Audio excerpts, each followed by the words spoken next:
We have three themes that we're going to cover in this panel. It'll be about a half an hour. Innovation in flooring. So this has to do with the innovation in floor covering, and we talked about it already in terms of its impact on wood flooring. We're going to talk about the promotion of wood flooring, which, you know, if you think about our last speaker in branding, it's not only about your business, it's about wood flooring within it, isn't it? And selling that, and what's your story? And then we're going to talk about labor issues, because I'm sure all of those of you involved in installation are feeling that pain.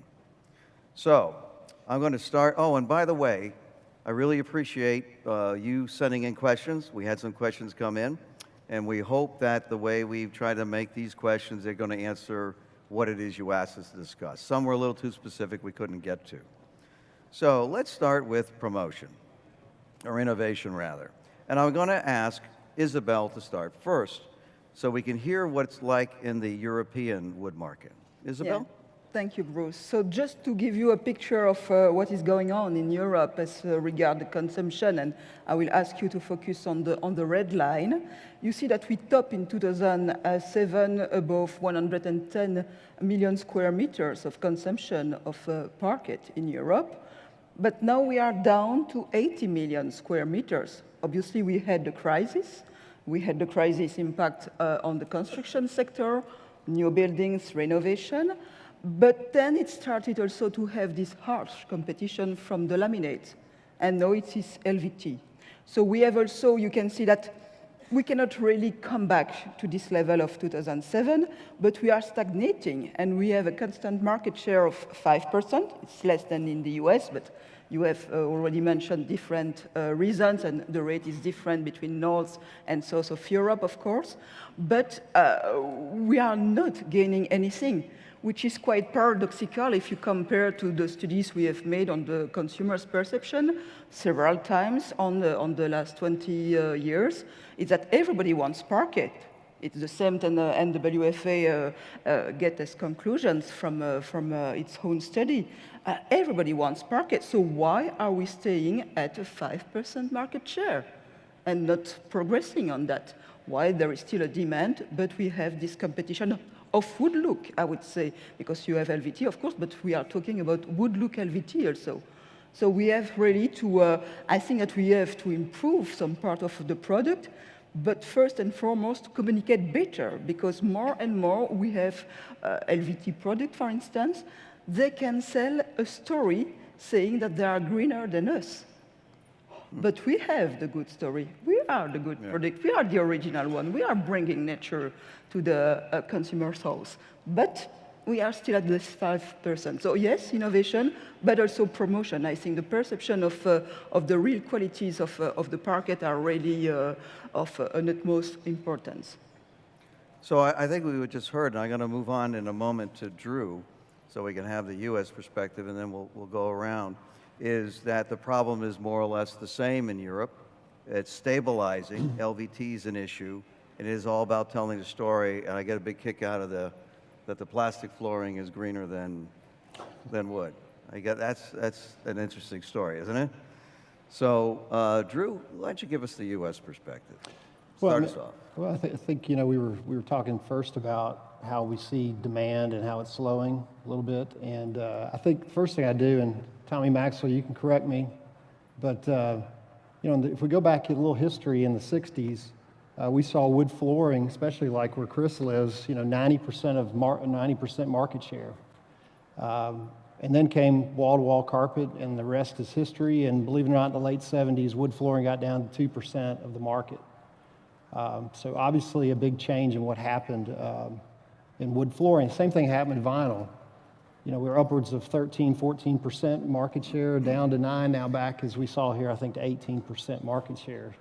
And of course, who I work for, as you can imagine, things we talk about in the hallway, which is around, you know, what's happening with carpet. So clearly, over the years, we've seen a lot of these things ebb and flow, and for a lot of reasons, we see that, you know, happen. But I think, you know, all in all, what I'd say about wood flooring is it's still what people aspire to have. I mean, if you look at all these products, like my hotel, I'm at the Hampton Inn. In the lobby area is a wood product, or excuse me, is a tile product made to look like wood, and my room is an LVT product made to look like wood. So it's still what people want. We know that. For me, I've always said deep down, hey, it's the all-American floor. It is truly the all-American floor. And so, with that, what we have to do as manufacturers and distributors and contractors, again, we all have to go tell that story of what we have. We've got an incredible product people aspire to have, and how do we do a better job of telling that story? At the same time, as things change, what we do here is things resonate with the consumers. They have, a little bit of money to spend, disposable income, and so we're competing with what I would say are, lack of a better term, sexier things. I mean, we got smart TVs for the home. We've got smart refrigerators now that tell you when the milk's going to spoil. We've got a lot of, I can literally be in Europe and I know who's at my front door. I mean, we have come a long way, and those things are exciting to people. And sometimes, people may not spend what they did on a floor years ago because of that. And so, again, we have to be better. We have to, train the retail sales associates to be better at telling the story of why wood. And I applaud NWFA and the campaign that we've undertaken as an industry around that, because I think it's extremely important for the viability of everybody, of course, in this room. Thank you, Drew. I'm going to move on to Chris. So, Chris, could you tell us a little bit about what you think is happening to wood relative to other products? And what's your view of the outlook for wood? I don't know so much if it's what's happening to the wood. I think it's more, we don't have to learn, as contractors anyway, we don't have to learn how to sell against the LVT. You need to train yourself, and you need to learn how to sell hardwood better. We need to focus on the values of the hardwood and why. I have customers that will ask me for vinyl, and then I tell them, yeah, that's an okay idea for the laundry room maybe, or the playroom in the lower level. I'll let them put it in there, and I'll do it because I'm not going to have a moisture problem below grade in Boston. So, but then I'll talk to them more about why real wood everywhere else. Give them the benefits. That's the way we sell. We sell into their desire for a fake wood by telling them what the real wood is and why it's worth. It's the only thing that's going to put money, you buy a house, it needs wood, you put it in, you sell your house, it's worth more. It doesn't happen with vinyl. And so I make that point. As soon as I tell the husband he's going to lose money selling the house because he went vinyl, he goes to wood. Yeah, so it is at the end of the day about that story and convincing and people understanding and educating them about the value of it. And speaking of that, the NWFA, as you know, has the Real Wood campaign. We're going to talk about promotion next. So right now we're talking about the change and the outlook for wood. But this is a good point to introduce another topic, and that is the definition of what is real wood flooring.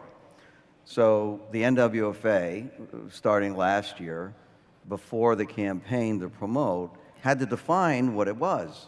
So Michael, could you walk us through that definition and so everybody can understand that? Sure. Well, the issue that really drove the definition was the fact that there was sort of a trend in the industry for products that had paper with a photo of wood on the surface being marketed as real wood. And obviously we have a problem with that, because even though a piece of paper is a wood product, it's not a wood floor. It's a piece of paper. It's not wood. So it's ironic. I mean, it's all kind of silly that we had to do this, but the reality is that's why we had to do a definition. And so we came up with 3 pieces of the definition via a task force of our board of directors. And so, obviously no one is going to argue with what a solid piece of wood is. It's wood from top to bottom all the way through one single piece. Engineered, no one's really going to have an issue with an engineered wood floor. They know that it's all wood, but it's different plies of wood going up to the surface. And so the third definition then we did was engineered composite, which has caused, I think, some confusion as to what NWFA's stand is. And what our position was when we did the definition was to say, how does the consumer look at flooring? And if it has a wood surface on it, we have to name it. Because if we don't, and we say it's not wood, the reality is the consumer is going to see that product as wood. It has a wood layer on top. That doesn't mean that we've never taken a stand that solid was better than engineered, or that engineered was better than solid. That's never been part of what the NWFA does. And the same is true with engineered composite. But we needed a name so that we could differentiate it from the paper products that were being marketed as real wood. So what I heard in that is, by virtue of having a definition, you can tell the consumers what isn't wood. Correct. And then within that, there's 3 different types, and you're not promoting one over the other or fighting against anything. You're just trying to educate the consumer and make it clear. Right. Well, we're not promoting one over the other at the NWFA, but the individual, when he goes to sell hardwood, that's the opportunity. There you go.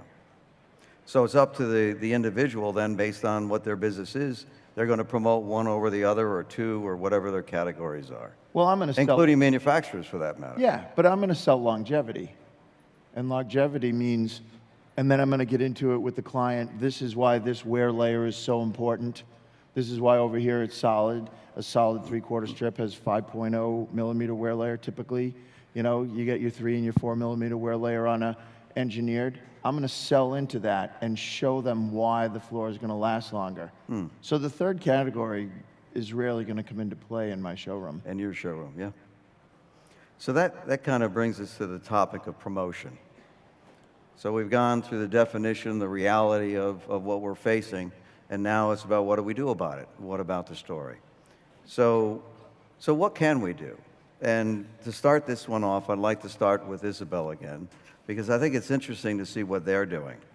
So Isabelle is going to tell us a little bit about what their federation has done relative to promotion of real wood. Yes, so we have started already in 2006 with our own Real Wood initiative, based on the logo that you can see here, some licenses, and so you have to put the logo on your packaging and so on. And we had also, and we still have, a website in 9 languages. This is one of the advantages of working in Europe. You have to translate everything as much as you can. So, but the idea was really at that time to react in a way, not being against, but reacting to the competition from laminate. But you have seen the situation, it's not so brilliant for Parquet at this time. But what could have been the situation without this initiative? But that was very good in 2006, but time is flying, and now we have also to modernize. Even if we are keeping the same argument, the same key messages, we have to be more straight to the point. We have to go to the social media. So within a 5 to 7, so we are talking about the market share project, our objective was to really be more modern and to be on the social media. So we have some smart blogs. This is not new website. This is platform. We have one in German, one in English. And it's really something where you can post, make some posts, and they are going automatically through all social media. So it's really important today, obviously, and you all know that, to be present on the social media, even if I would say we still need to be very present on the point of sales, because this is where we are losing the consumers. And we are also studying why and when we are losing the consumer. And we will go now in further steps to a restricted list of key arguments. And we could talk about the original, bringing nature, environment. We are working a lot on the environment-friendly character of Parquet in Europe, to really develop a very strict list of key arguments with this new way of communicating, and to ask our members to really pull on the same rope and to use the same communication. So by repetition, using the same material as you are doing in NWFA, really to convince the end consumer. So that's what we are doing right now as regards the European Real Wood Initiative. That's great. So they started in 2006, and this new project is 5% share to 7% share. That's the battle cry. And what you ended on, I think, was that it was everybody singing from the same sheet music. Everyone saying exactly the same message. That's terrific. So as you think about from a manufacturer's point of view, Drew, and how is it that the industry, either as a manufacturer or anybody, can promote the real wood? What are your thoughts? Well, I think the first thing is we've got to embrace as an industry that the consumer today, like it or not, the moisture-resistant story resonates with them in a big way. I remember my first day when I worked for the hardwood tile company, and Gene Failer and Neil Moss, I think I saw Neil. You know, the first speech was around, wood and water They don't mix. And I'm sure all of us have heard that hundreds upon hundreds of times. But the reality is we have to make our products more robust. We have to make them where they will perform in areas and climates that traditionally we don't like. And that's incumbent on us and others in the room to, again, meet those needs. Or, again, we'll continue to see the declines that we've seen over the last couple of years. So I know where I wake up and work every day, we certainly have brought some products to market that would fit into the hybrid side of the hierarchy or product that NWFA is now recognizing. And we feel real good about them and how robust they are and what they'll mean ultimately, we think, for the category over the long haul. Michael, could we hear from you as well? And I think Drew did a nice job of describing from his perspective how to go about this. Tell us what the NWFA is doing. Well, much like the FEP, and first of all, our definitions, FEP also has a definition of wood flooring, and they're very similar. We tried to make them, similar so that there was a universal message. So the definitions are very similar there, and the promotion is also very similar as far as trying to really focus on the real wood aspect being a driving force for promoting the product. So I think what we've put together is really grassroots effort. It takes everybody coming together and saying, okay, well, I'm going to be part of this because I want to see the industry grow and I want to see my business grow. And we recognize that there's a way to do that in the local markets by having our own members using the Real Wood, Real Life logo, getting that in front of the consumer. I mean, you may not think it makes a difference, but if the consumer's going into 4 different stores and they start seeing that logo, they start to come to look for that as they're going through the shopping and buying process. And some of the things that we can do digitally from a promotion standpoint can really raise the bar on how we get leads generated back out to our members and some of the ways that we can actually bring them business and by having consumer awareness of the Real Wood, Real Life campaign. So that's really the second phase. The first phase of our promotion has been to provide our members with the tools they can use in their own marketplace, and now we start to look at ways that we can drive the consumer to them through us. So we'll be hearing about that as you sort out what the strategy is for the second phase, which would be aiming at the consumer. In the meantime, what I'm hearing is it's all about the message and being consistent in the message. Logo, you have a Real Wood logo, NWFA does as well. So now we're going to switch gears to the third topic, and that is labor. So it's true that all the trades in the U.S. have had this difficulty. Home builders cite it all the time as one of the reasons why they have trouble with their costs and timing of their housing starts. So let's start with Chris, because here's a guy who faces this every day like many of you do. So how bad is it, and what do you do about it? How bad is it? It sucks. It's bad. And truthfully, you know what? It used to suck. That's the truth. If you asked me that question even 5 years ago, maybe 4, I would have told you I wish I could have robots because the labor pool is so terrible. Then we had to start inventing ourselves where if they didn't speak English, we put our employees in English class. And we taught them English first before we taught them hardwood. We've always tried to be innovative in how to find labor. Then, with the NWFA, we started doing NARI, National Association Remodeling Industry, has Career Day. We went there. 400 kids from different vocational schools were in attendance. We had them running buffers and whatnot. What I saw was kids that wanted to learn and were interested in the trade. So I went and I met with one of the schools and we started a program.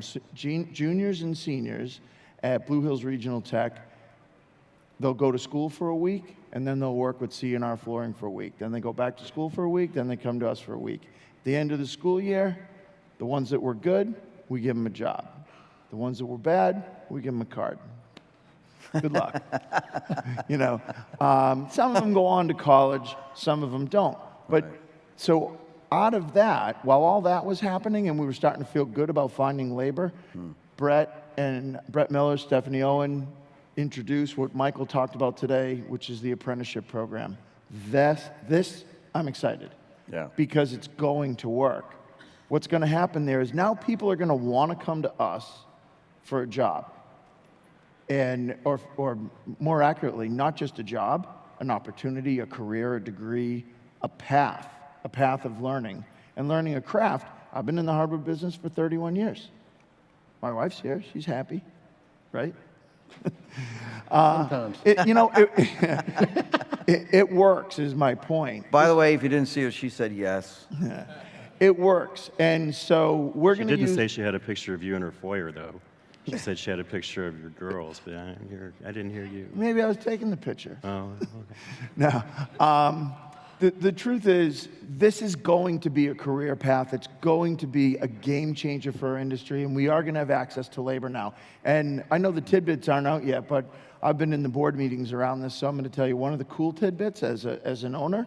For the first 6 months, your trainee, 50% of his pay is subsidized by the government. Gotta like that.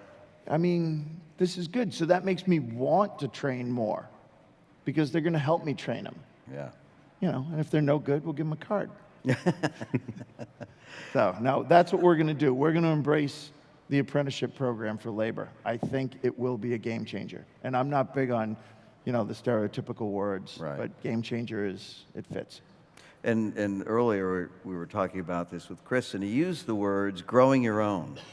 And really, I thought those were great words, how do you have a great labor force? You grow your own. And Michael's going to talk about the apprenticeship program in a moment. Before we go there, I'm just going to ask Drew, because Drew, you cover a lot of end uses, the whole nation, and then some. I mean, what do you hear about the labor problem, and how big is it, and what do you think can be done? I mean, we all have it in all of our businesses, no matter what, whether it's truck drivers, whether it's folks in our production facilities, it doesn't matter, it's challenging. So that's nothing new for any of us in the room. I think the main thing is what we as an industry leader and manufacturer have to do is support programs like this, and I encourage everyone in the room that can to please support it, and I know we will. That's important that we do that for this industry, very important. And then from what we will do, what we do, and there are really 3 or 4 things that we're constantly looking at to make our products more robust. One clearly is how do we make the product easier to install and cause less disruption in someone's home, because putting one of these, one of our products in sometimes can be pretty challenging from a homeowner's perspective. So we spend a lot of time looking at new systems, new locking systems, all kinds of things, again, that potentially could speed the process, make it easier, and like I said, cause less disruption with the consumer. So Michael, back to you. Your cleanup on this issue. What about the apprenticeship program? What should everyone in this audience walk away with? So there are a couple of things. First of all, in conversations that have happened already this week, there's been some confusion as to whether the apprenticeship program is tied to the union in any way, and it is not. And typically, that's a good question that we hadn't really thought about getting. So I just wanted to clarify that for everybody. This isn't a union program. We do a program with the union in some cities. But the apprenticeship should be able to help us to get people into the industry, no matter whether your city is union or whether it isn't. And the unions are still up. If you're going to be part of the union, then their training is still being done by the union. What we do a train the trainer program. So we actually train the trainers within the union to go do the installation training based on NWFA's guidelines. But that's a little bit of a side note. From the apprenticeship standpoint, what we see happening is the conversation is going to completely change, because right now, I've heard this 1,000 times since I've been here, and when you talk to people about coming to training, yeah, I really want to send my guys to training, but I'm afraid that if I send them to training, then my competitor's going to get them. And well, that may be true, but having an untrained person is also going to get you in some ways. But what the apprenticeship allows is for that conversation to completely shift, because you're getting somebody primarily on the front end of their career. You're giving them a career, a profession, and you're also giving them an education that is only 30 to 40 hours shy of being an associate's degree. So they can go on and finish that if they wanted to have an associate's degree in construction. So there are all kinds of doors that this opens, and it opens for us as an industry to be able to go into tech fairs and to go into high schools and to go into places where labor pools can be brought out, but you have to have an incentive of some kind. And so having that professional career path changes that conversation that you can have with potential employees. And again, this is also a grassroots effort, so it really depends on all of you to take this into the marketplace, and we'll help you do that and set things up. But there's funding from the Department of Labor on both sides of this. So there's funding for the student as well as for the employer, and that kind of varies by state. So we're happy to work through that with you in whatever state you're in. So but again, it gives us a professional path that everybody can look to and say that's a professional industry. Awesome. Awesome, that is. That is awesome. So we're about ready to wrap this up. I got to put the hat back on. So, summary. Number one, the industry has been through a whole lot of change many times. Number two, everybody wants wood. Number three, it is the American floor. All American. All American floor. Number four, we know what's not wood, and we have a definition and it'll tell them. Number five, you got to sell the value better. We all do. Number six, we should all get behind the same message and use that real wood logo. Everywhere. Everywhere. And stay tuned, because there's going to be a consumer program that you can get behind too. And if you got labor difficulties, you grow your own, and you do it through the Apprenticeship Program. So with that, I'd like to thank our panelists. Let's give them a round of applause. I think they did all right.